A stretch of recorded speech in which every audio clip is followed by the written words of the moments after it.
this is an idea that I might have shared recently in one of my videos, that the logical mind thinks that the quickest way between A and B is a straight line.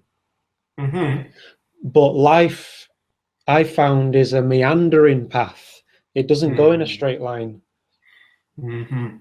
It takes twists and turns, but the twists and turns that it takes can actually get you to B quicker than a straight line.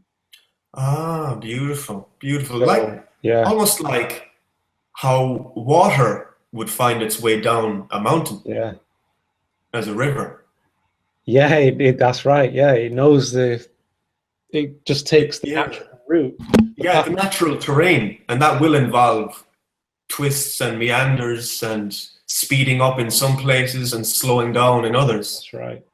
So That's life right. really is just like a river. And the more we can be like water, as Bruce Lee would say, the more we can flow with the river of life. That's right. Yeah.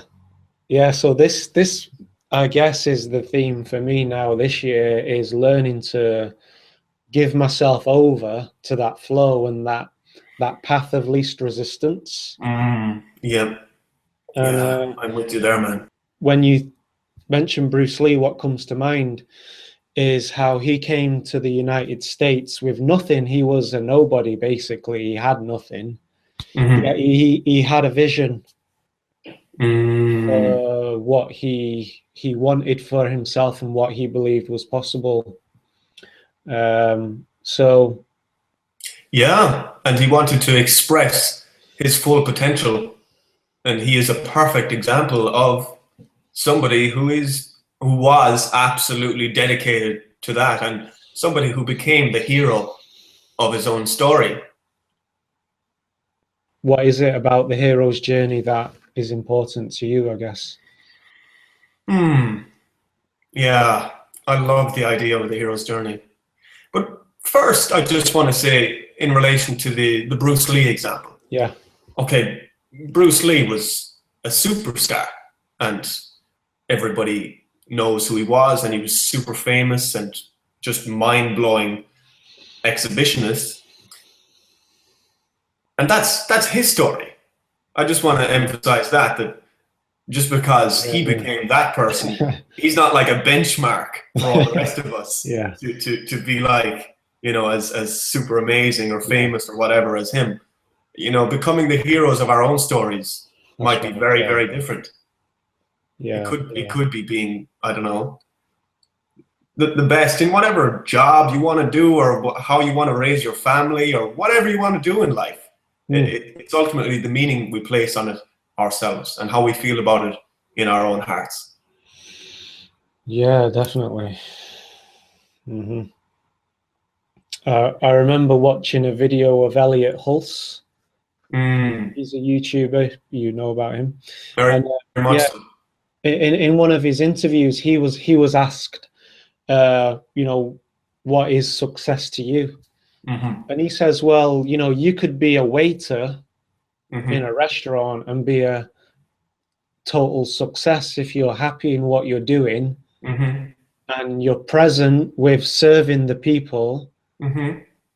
and you love what you do Yeah, love and it. you love giving good service Yeah, to people and having people in the restaurant have that could be yeah, I that could be a completely great agree. success. First of all, I love Elliot Hulse. Mm. Secondly, I love the point you're making. And thirdly, it reminds me of something that Robin Sharma, author of The Monk Who Sold His Ferrari, Hmm. he Yeah, talks about the leader who has no title, and that we're all leaders in our own lives. yeah. Sometimes we just need to remember that, and it doesn't matter what we're doing, as long as we enjoy it and have a bit of passion for it. Then we are becoming the heroes of our own Mm. stories. Something that you'll find in this archetype of the hero's journey Hmm. is challenge. And challenge, if you take out the challenge from that story, Hmm. it's no longer the same story. Hmm. I think one of the reasons why Rocky, the Rocky trilogy, Yes, I think one of the reasons that resonates so strongly is because of the struggles he went through. absolutely. You know, if you take that away, then it's not.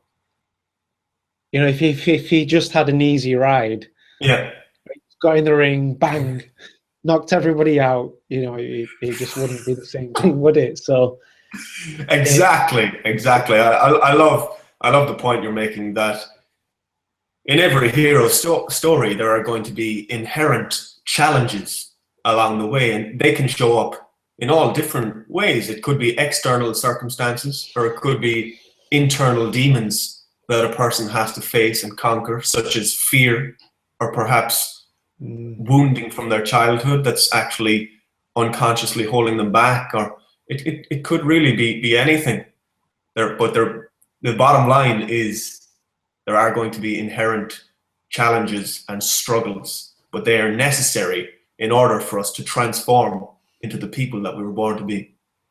yeah, and I think that is something that I found that some people find difficult to come to terms with the fact, because to me it is a fact that, okay, yin and yang, light and dark, negative and positive, this is a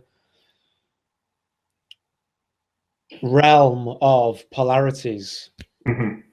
of light and dark, and you can't take away one. You can't have one without the other. And I think the moment that I decided to look upon the negatives in my life as lessons, as things to gain wisdom from, I think that point in my life I think is what was a turning point Mm.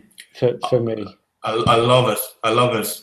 It's so much about the meaning that we place on things. Yeah, So framing, you could call it, which reminds totally. Yeah. me, yeah, which reminds me of Viktor Frankl and his book A Man's Search for Meaning. And he was a psychotherapist, a Jewish psychotherapist, and he ended up in the concentration camps in Nazi Germany. I think I know where you're going with this. Yeah, the main message from his little book, anyway, was that he has found that the only true freedom that a person has when everything else is taken away from them, and at the end of the day, is the meaning we place on things, the attitude we choose to have in relation to our lives. And you just reminded me about that when it comes to something like pain, any type of pain. Yeah. I think we're conditioned to look at pain as bad, and we just want to get away from it. We want to get away from challenges and things like that. But if we have the right attitude and place the right meaning on it, like you said, we can take the wisdom and the learning from it.